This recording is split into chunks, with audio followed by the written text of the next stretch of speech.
By 9.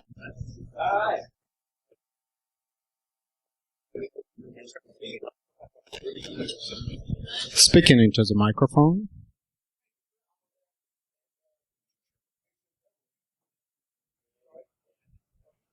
Can I get one more mic check? Another mic check.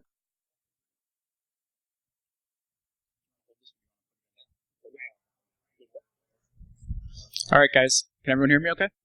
Working? Awesome. Before we start, I just want to once again say thank you to our sponsors. They're right there. Take a look. They've been very helpful in this whole thing. Also want to remind everyone to take the fill the feedback forms out. There's one on the schedule website, and there's also one on your ticket in your email. So please do that. That'll help us improve this for next year. So I'd like to introduce Andre and Matan to talk about, let's see, Scan Pwn Next. Thanks. Hi, guys. So, welcome everybody, and good afternoon. We're going to, as we said, discuss service accounts in Windows networks. So if everybody is here, we'll just get started.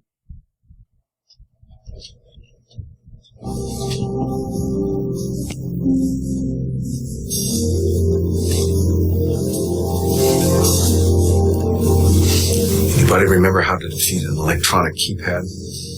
Oh, don't even joke about that, Martin. Those things are impossible. Think I'm joking? This might work. Yeah. Yeah. Well, yeah. Right. Uh-huh. Uh-huh. Yeah. Right. Yeah. Okay. I'll give it a shot.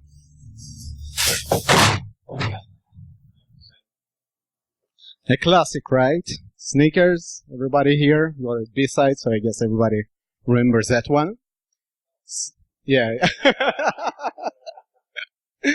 Okay, for those who haven't seen it, you must go and see it now. So, since the days of sneakers, up to the days of Mr. Robot, a lot has changed in the IT industry and in our networks, but one of the things that remains for a very long time are services and automated processes. Both those operating in our environment to access other stuff and those services that we can access in our systems. We are going to discuss how those services and the accounts that those services use actually expose our networks to attacks by attackers and what you can do about it in order to mitigate that attack vector. So who are we? My name is Andre Dolkin, and I'm the head of research for CyberArk Labs. I've been doing targeted attacks research for the last a bit over 15 years. In my spare time, I do some Raspberry Pi and Android development, so if any of you have some interesting projects that you would like to discuss, I'll be happy to hear about them.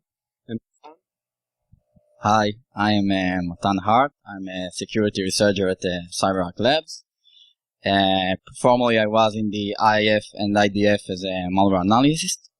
And I like to do CrossFit, so if anybody wants to suffer with me this evening, is welcome. So, Kerberos is a network authentication protocol which is based on tickets and secret key cryptography. In Windows networks, the domain controller is responsible for authentication, and it uses Kerberos as the main, as the default authentication protocol. But, however, the authorization is performed by each service. So how does the service know who to authorize? So Microsoft extended the Kerberos protocol to include additional authorization data, also known as PAC, which include information from the Active Directory, such as group memberships, authentication silos, login hours, etc. So the service can decide to authorize based on that information in the ticket. The service accounts are principals that are running services, and are used as the security context of the service.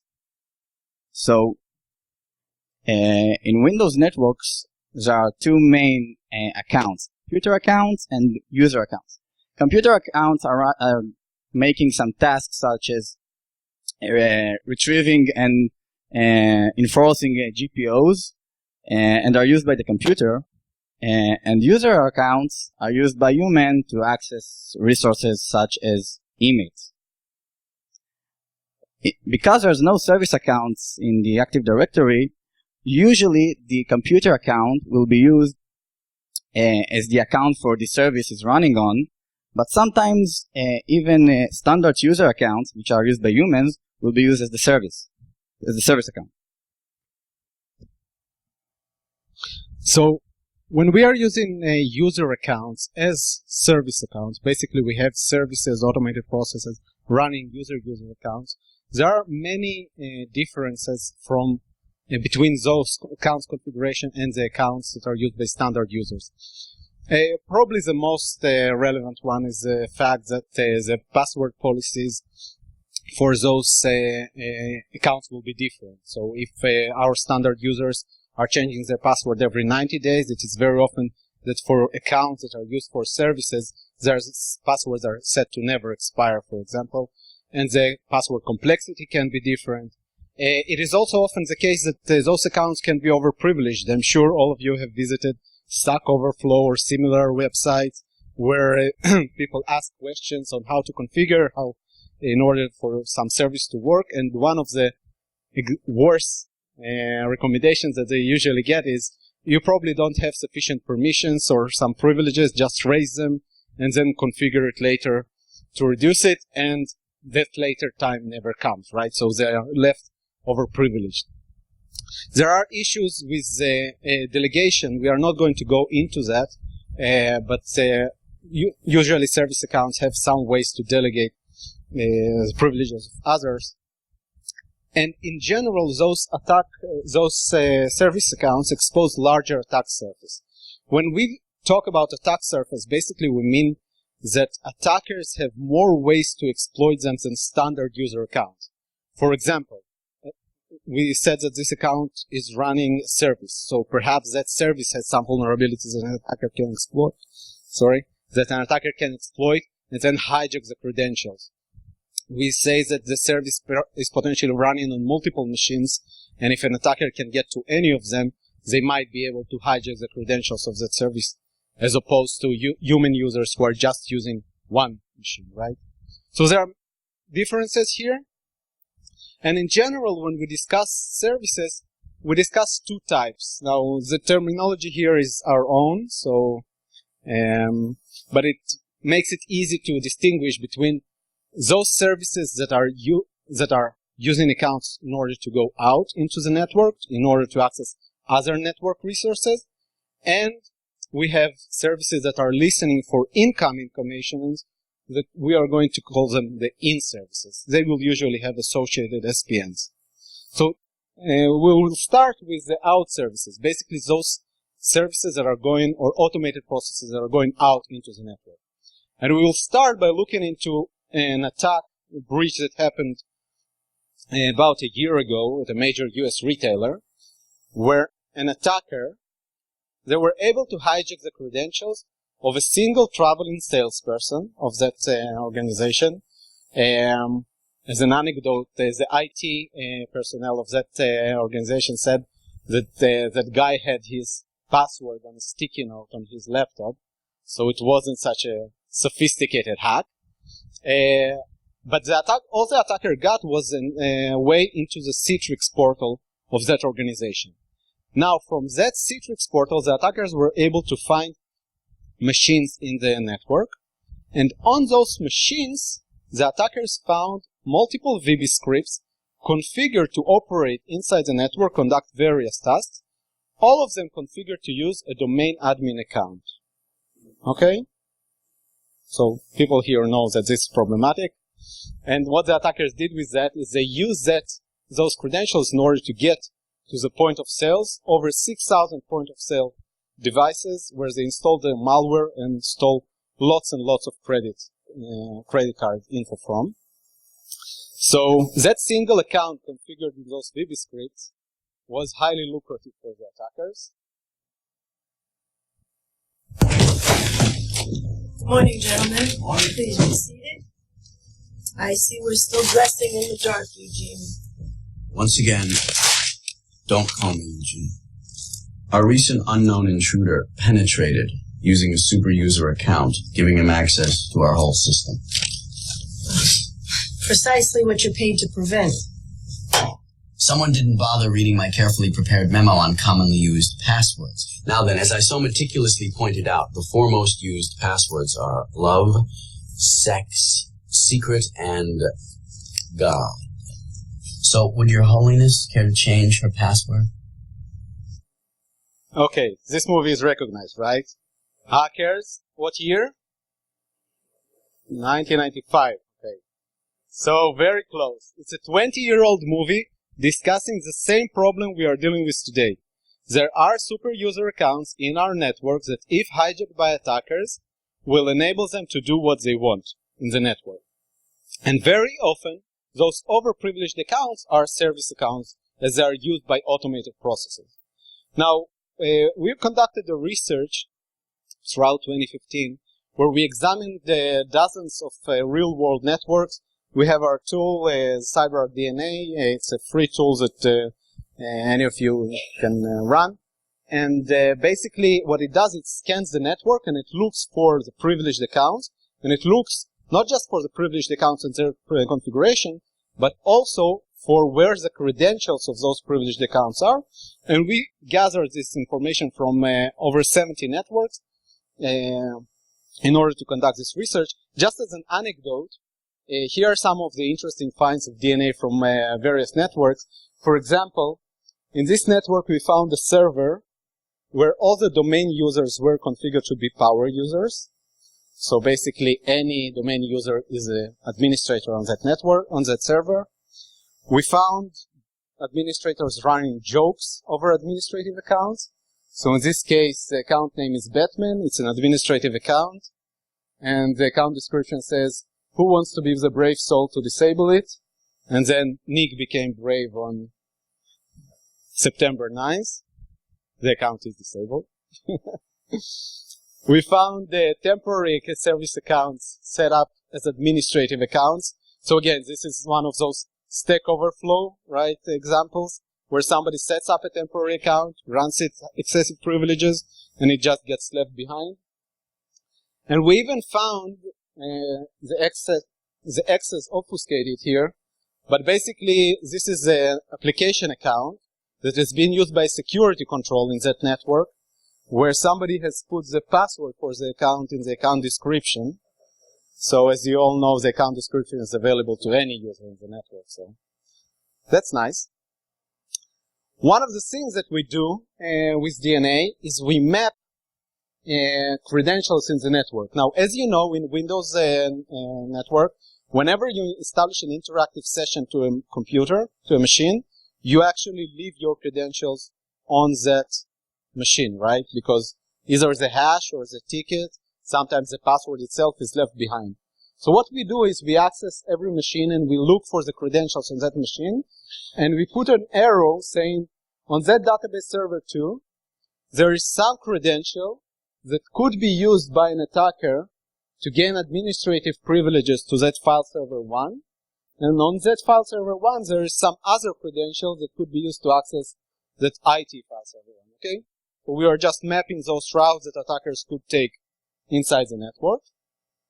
Just as an example from a single scan, you can see here we naturally anonymized all the accounts, but you can see the account name, you can see whether it is used by service or automated process.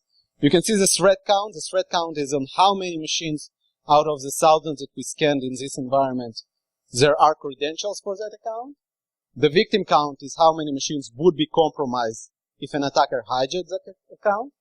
The groups that account belongs to, the password age, and password whether it set to never expire. And you can see, for example, this account 18, you can't see because it's red and the sun is against us. But it's a service account that is present on over 300 machines, the credentials of it. are present on over 300 machines. They can be used by an attacker to compromise over 1,000 machines in the network. The password age, again, as you can see here, is over 5,000 days old. 5,000, okay? And the password is naturally set to never expire. So this single account, present, whose credentials are present on over a third of the machines, can be used to compromise the entire network. And what we do is we created this metric, and we split all the networks that we examined into one of three groups: the low risk, the medium risk, and the high risk. And this is just the risk according to the service accounts. And then again, you can see, except for the pie, but over 40% of the account of the network that we scanned were of high risk of total compromise due to service accounts being present on a majority of the machines in them. Not just service accounts, but the credentials for those accounts. For those of you interested, we'll provide, you can't see anything here, so we'll provide the research in the notes, and you are able to go and see some more details on it. But the problem of service accounts and of credentials embedded in those services and automated processes is a real one and actually present in a lot of networks. An important point to note here is that we said that those service accounts are used by automated process. It is often the case that the same account is used in parallel by a human user. And when it's used by a human user, it creates dual exposure, because both the human users and the automated processes leave behind those credentials. So we've covered the out service accounts, basically all those accounts that are used by automated processes operating in the network. Now we are going to discuss the in service accounts, those that are associated with SPNs and are listening for incoming connection.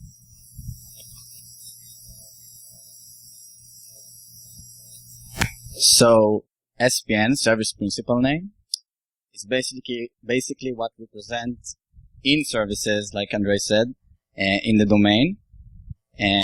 So those are contain the service type, the host name, and sometimes the port the service is listening on.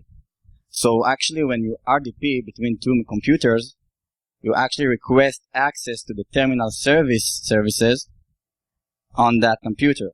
So if you have a shared printer, you actually request access to the file and printer service on that print server. So in other words, you basically request access to the SPN, which represent that service when you need access to something. If you have a SharePoint, you actually request access to the web service, and if this SharePoint uses a backend database, the SharePoint actually need to request access to that database also. So we have a lot of SPNs in the network, and all of those SPNs are registered in the Active Directory, and are easily discoverable using built-in Microsoft tools. So how it works? The client authenticates to the domain and requests access to a service, right? So the domain controller will issue a ticket or TGS for that service, which will be signed and encrypted using a secret which is only known by the domain controller and the service. So when the user gets this ticket, he cannot read or tamper that ticket, and when it represents it to the service can decrypt it using the secret and authorize the user based on the information on the ticket. So that secret I'm talking about is actually the service account password hash. So when you join a computer to the domain, it automatically creates an SPN to that machine. When you create a new Microsoft SQL instance with the domain admin credentials, it will also create automatically an SPN using this domain admin, running on this domain admin. So Basically, most of the SPNs will be created automatically, so you don't need to bother about this. And they are, and even if you delete this SQL instance, the SPN will still be in the Active Directory, so you actually can still request tickets to that service, even if it's not available anymore. So we have to manually delete this SPN in order to delete it. Another thing is, another interesting point is that the same account can be used with many SPNs. They can be with different service types on different machines.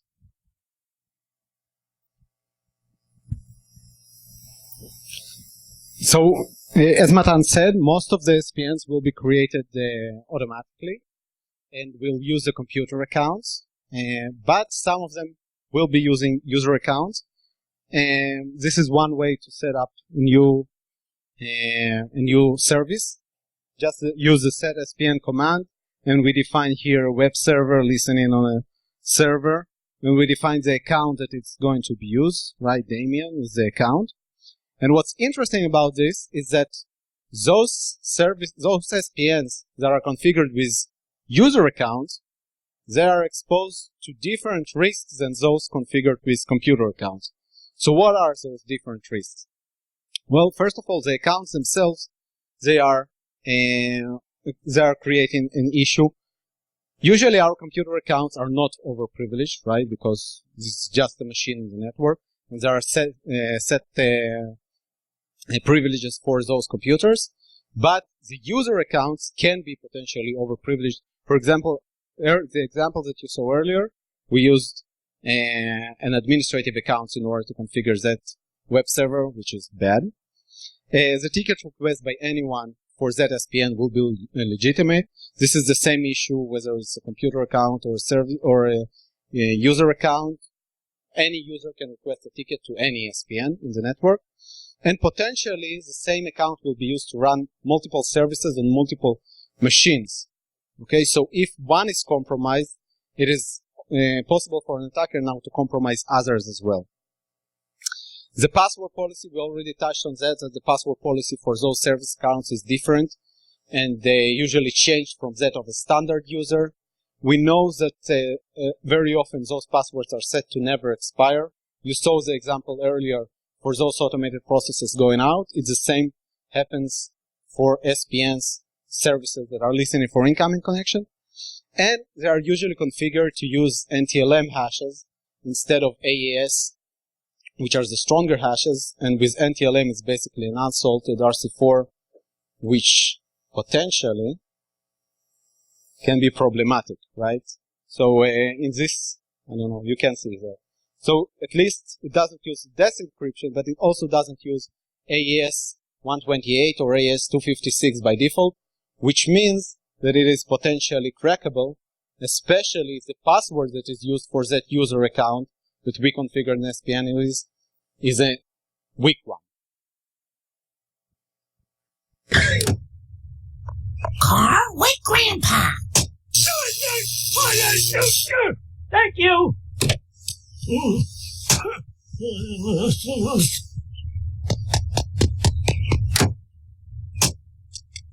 Bart, what are you doing? Disable auto drive. Enter password. Foolish boy. You'll never guess Elon Musk's master password. Musk rules with a Z. Password verified. Manual control enabled. Okay, so if the password is an easy one, we can crack and break it. And this is what we are going to demonstrate now. And for this work, we would like to thank Tim Medin for his work on Kerberos, for those of you familiar with that. We expanded it a bit.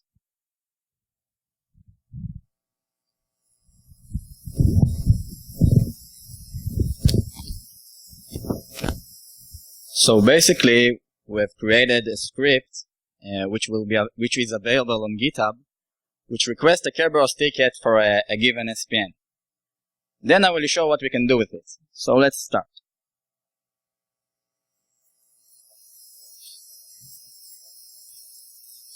So I'll request a ticket for the SPN we manually created earlier.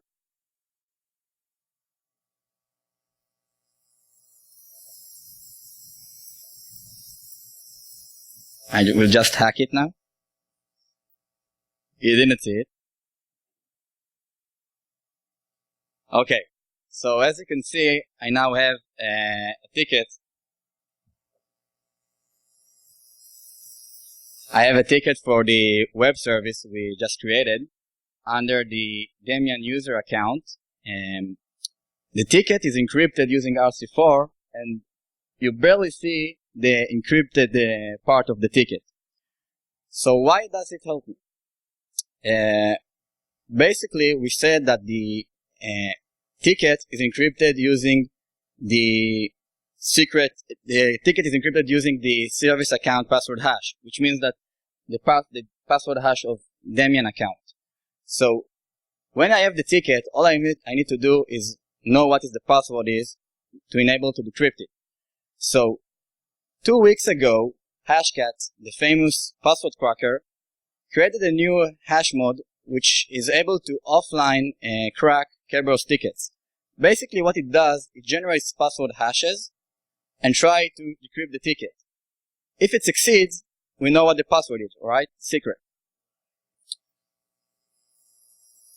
So we don't want to waste your time to see our cracking passwords here. So we take this ticket earlier and brute force it using Hashcat. So is the proof.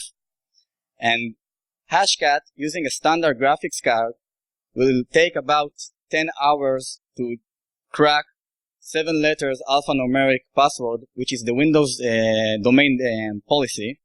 So here we'll crack the password.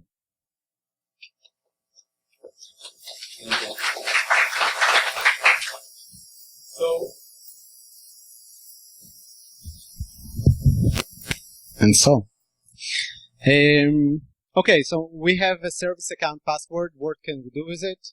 Naturally, the first thing that we are going to do is to impersonate that service. After all, if it's a standard user account in the network, then we can log on with it. We can access network resources and use whatever privileges are granted to that service account in order to operate inside the network. Okay, impersonation. We can also go ahead and create silver tickets. So silver tickets, basically, as Matan mentioned earlier, in Kerberos, there is a pack component of the ticket where the privileges of the group membership of the account are described above among other information. And so if we have that secret password, we can craft our own tickets to that service, making it possible for us to gain any sort of privileges to that service and potentially to the whole machine on which that service is running. So this is called the silver ticket as opposed to golden ticket, which I'm sure all of you heard about, the grant us operation in the entire network. This is specific to that one service. And there are some other stuff that we are still researching, so you can follow our work, and I hope in the next few months we'll be able to provide some new stuff. Let's try to see all the ways that we've discussed up until now for an attacker to gain credentials in the network. So users, whenever they connect to machines in the network and have interactive sessions, leave behind credentials that an attacker can steal. Services, again, or automated processes, when they connect to machines in the network, leave behind credentials that an attacker who compromises that machine can steal more.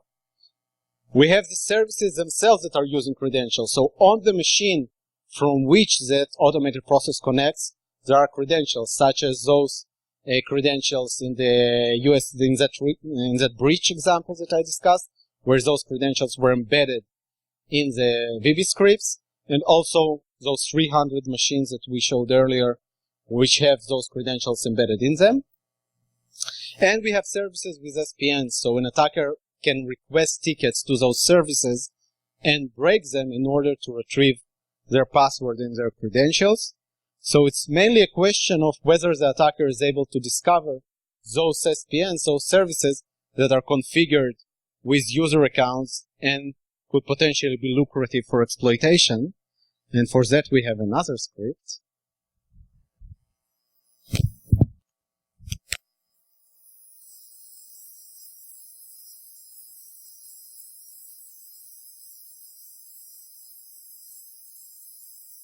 So we have another script which is available on GitHub too, which actually find the risky SPN in your network. So we previously showed how we can crack those tickets, but how from an attacker perspective I decide which ticket I want to crack offline? It takes time to crack, right? So here's the magic goes.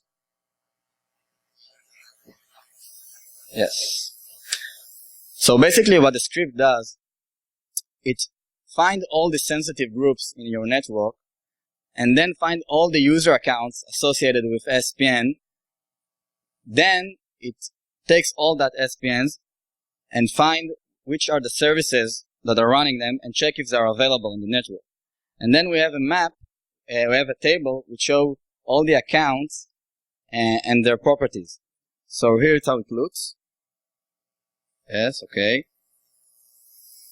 So the script found 3 user accounts which are using RC4 as the encryption type for tickets.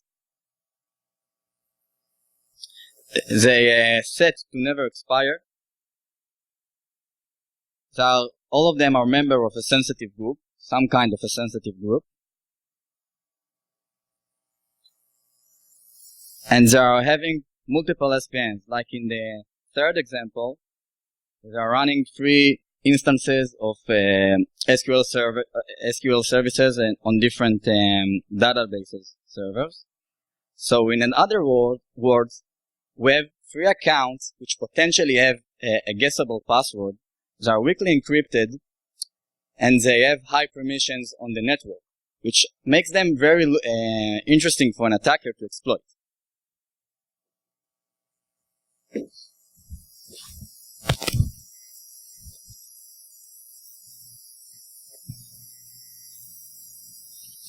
Okay, so now you can find all those SPNs in your network that can be abused.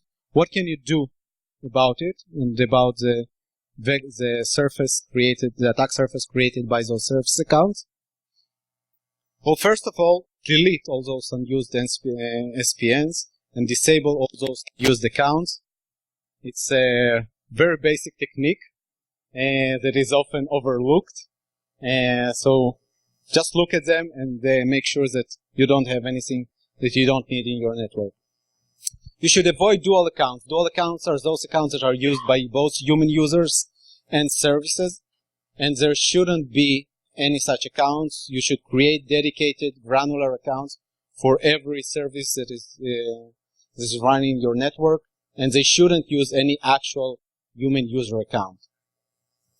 You should change the encryption types used by those accounts to AES, as those are much more difficult to break than the RC4, unsalted RC4 used for NTLM hashes. And you should employ the least privilege approach. In this specific case, usually means switching to computer accounts when possible, switching to local accounts. Many services are running with excessive privileges or with domain accounts when they could run just fine with local accounts. And there is also the option to use virtual accounts. Virtual accounts are accounts that are local, that are used exclusively by services. There are local accounts on those machines, and whenever the service needs to access some network resource, they will use the computer account of the machine that they are running on in order to conduct that network operation. So it's like a combination of both worlds. You should also manage those accounts and enforce strong and complex credentials for them. There are great systems that do password rotation and enforce strong password policy, and you should definitely look into them. They can manage service accounts as well. You can also look into managed accounts, managed service accounts This is a special type of setting for an account that forces, basically, the default is again 30 days, same as for a computer account. It forces a password rotation for them as well. You should use credentials management to avoid any hard-coded credentials, especially in automated processes. Almost in every network that we looked into, there are hard-coded credentials, either hard-coded in automated processes themselves, in scripts, in config files next to the service or the process. So just replace all of them with a call to a central system that will provide those credentials on demand, or with a central system that will manage, at least for those legacy scripts where you can't remove the hard-coded credentials, that will at least be able to manage them. And you should monitor the use of service accounts. As we said, many of those service accounts can be overprivileged, and if you deploy some monitoring in your network, this is one of the areas to focus on. Now, I'm sure many of you have heard about behavior analytics, user behavior analytics. They are dealing with building profiles and detecting anomalies against those profiles. So service accounts is a very interesting thing to look into. What our research showed that they are somewhat challenging to use analytics on, and also they become doubly challenging when you are using dual accounts. So if the same account is used both by a human user and by an automated process, the profile becomes very problematic and challenging to address. So to sum the whole thing up that we've discussed up until now, service accounts and the services in general are prevalent in our networks, both used to connect to other resources as automated processes and those listening for incoming connections. Their accounts are often overlooked, and you need to know where they are and what their parameters are. You can use our tools, you can use our tool, or you can use our tool, either our tools or our tools, whatever you want to use. But you can look for the credentials that they leave behind, or you can use the script that Matan showed earlier. It's available on GitHub in order to look for the risky SPNs in your environment. And you should manage them. This is the most important part. If you don't manage them, if you are not aware, they are an attack surface in your network.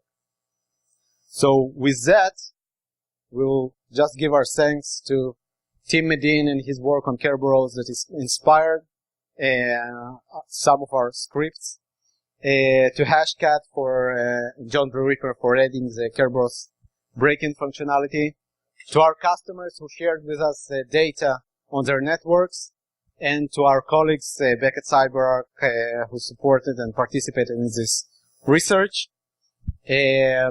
All the scripts will be available, as I said earlier. The research is available as well. And we'll be happy to hear any questions. Any questions? Thank you. Thank you. Questions there? Sorry? Excellent. Okay, so if you can send me an email, we'll add it to GitHub as well. A pointer. Any other suggestion? It sounds like you said if you decrypt the ticket, you can craft your own and modify the task. Mm-hmm. I mean, you can use that to escalate privilege by putting yourself in groups you're not actually in. Exactly, yes. This is the silver ticket vector that we described. Basically, you heighten the privileges against that specific service, which potentially can gain you excessive privileges on the whole machine, and it can lead you to do interesting stuff through it. Other questions? Great, thank you very much. Thank you. All right, thanks for everybody for hanging out. On behalf of Fitbit and from BSidesSF, we have gifts for you both. And let's have another round of applause. Thank you.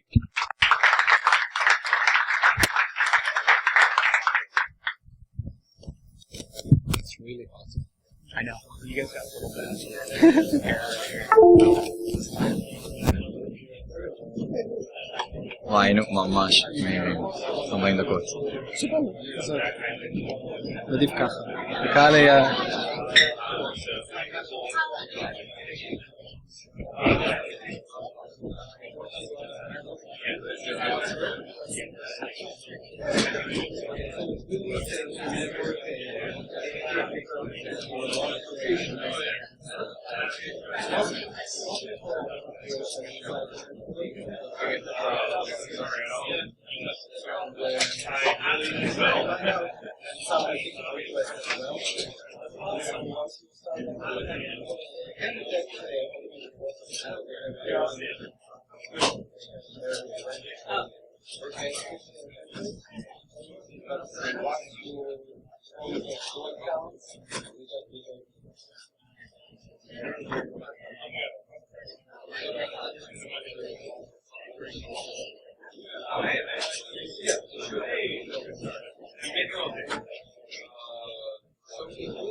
Should work. Yes. That'll do it. Okay.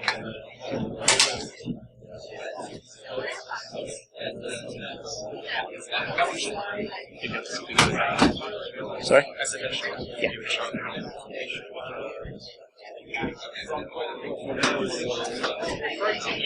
Yeah, I was just saying, it's amazing what you're doing. I love this. So talented. And drawing.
I know.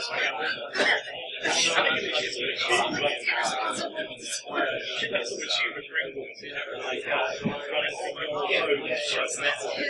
it's not really there. That doesn't really make sense.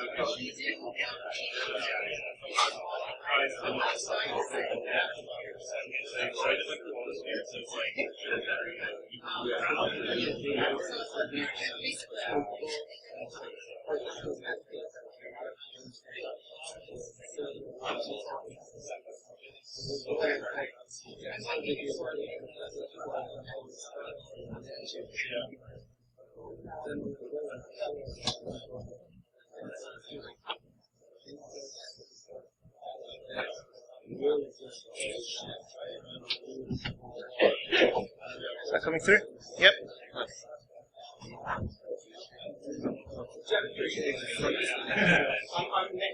Next.